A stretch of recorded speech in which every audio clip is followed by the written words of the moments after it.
Thank you for tuning in. Today we are going to talk about the lesson plan, Envision Your Future. So this lesson plan is a social emotional learning lesson plan that has some literacy ties to it as well, literacy standards that it hits, but it also is a really flexible lesson plan that can be used in the classroom or the art room. So I'm going to start today by talking a little bit about the SEL classroom portion, and then I'll be joined by Chris Bakke, who's going to bring in more of the art room perspective in this lesson plan.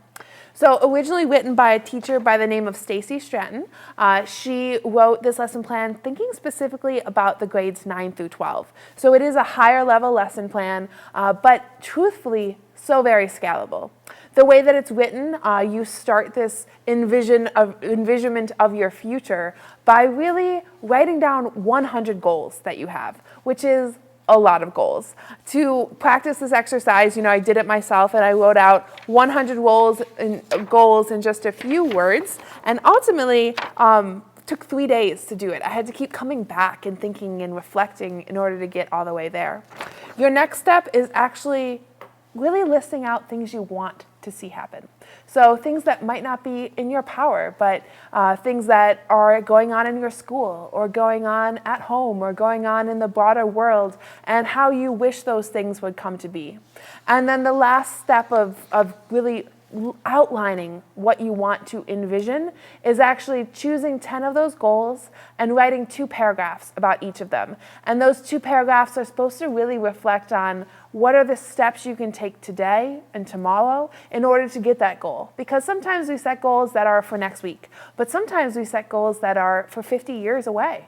So how are we going to get ready? How are we going to envision ourselves on that path? So this really takes that goal setting all the way to action. And then the final part of inspiration is really where the art room was going to come into play, especially, is visualizing that list. Visualizing those goals so that you have a daily reminder that you can hang in your locker, that you can hang in your bedroom, that you can hang in any space that you're going to see daily to inspire you to keep going down that path. And Chris is going to talk a little bit more about the way that you can visualize some of these goals and how it is often used in the art room. Thank you, Jenny. I am really pleased to partner with Jenny on these lesson plans because art and SEL go hand in hand. And art teachers are making the art room a safe place for students to use their voice. And when you go through this lesson plan and go through the exercise in the lesson plan, it really gives that student an opportunity to express themselves. And now in the art room, it can come across visually. So one of the ways that I did my own EnVISION board was via collage. And so, using magazines, I started, quite honestly, by just cutting out words from magazines that I thought described me, or even little tiny graphics. This is a little guy, and I just thought, you know what?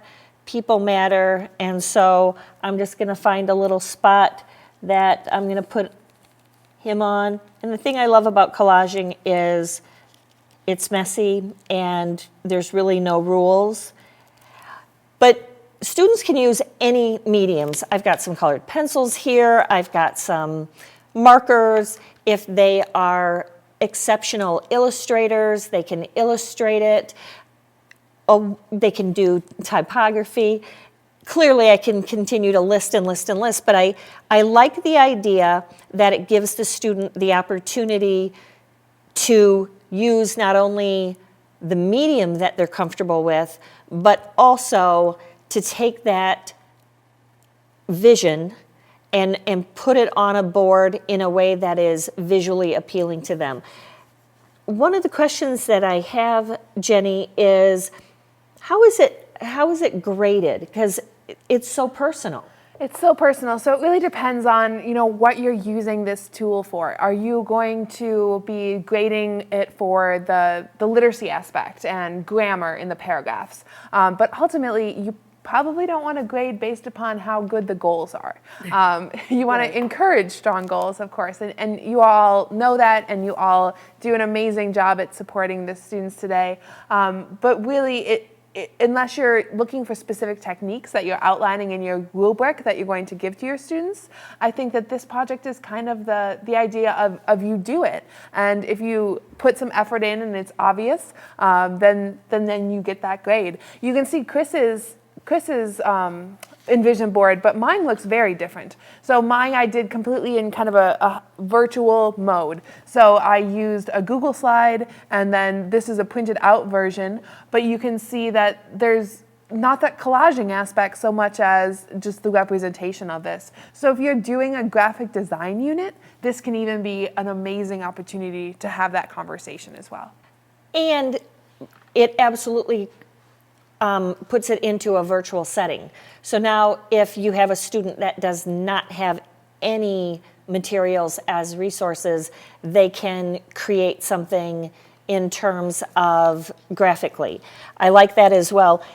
Differentiation is a big deal in the art room, and choice-based is also a big deal, given it again fits so nicely with this because it gives that student their voice.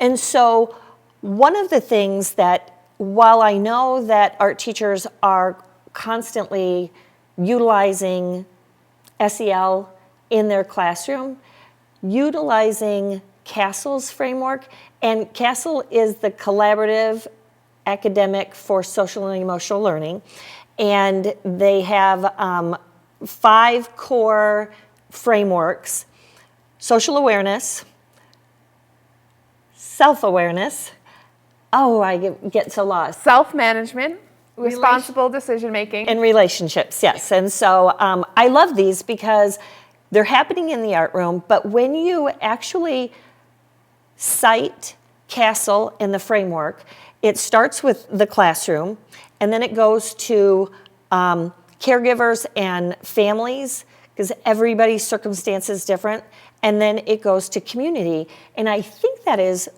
really important at an administrative level. Like, SEL is extremely top of mind, very important, and if you can show that it's happening not only in your classroom but also in the art room, I think it ties things together and it shows the value of art education and how it relates to the whole student. And art very much does that, and the art teachers are phenomenal at letting students use their voice. Again, it's a great introductory project because it's a great way to get to know your students. It's a great way to see what their skills are. And then if you have them do that 9th, 10th, 11th, and 12th, interesting to take that comparison and see where your goals have been. And maybe which ones you've achieved and where you can go from there. And I did just want to add, actually, when Stacy was writing this lesson plan with NASCO, she specifically was thinking about the idea of self-management and not just setting out a goal, which, you know, many people and many conversations happen generally around the New Year's every year. Within a couple weeks, it just disappears. So this truly is about envisioning that path, envisioning that future. So it's a really powerful lesson plan to work your way through. So if you ever have any questions, please do reach out to Nasco Education, and we would love to hear your ideas and hear how you're implementing this in your classroom.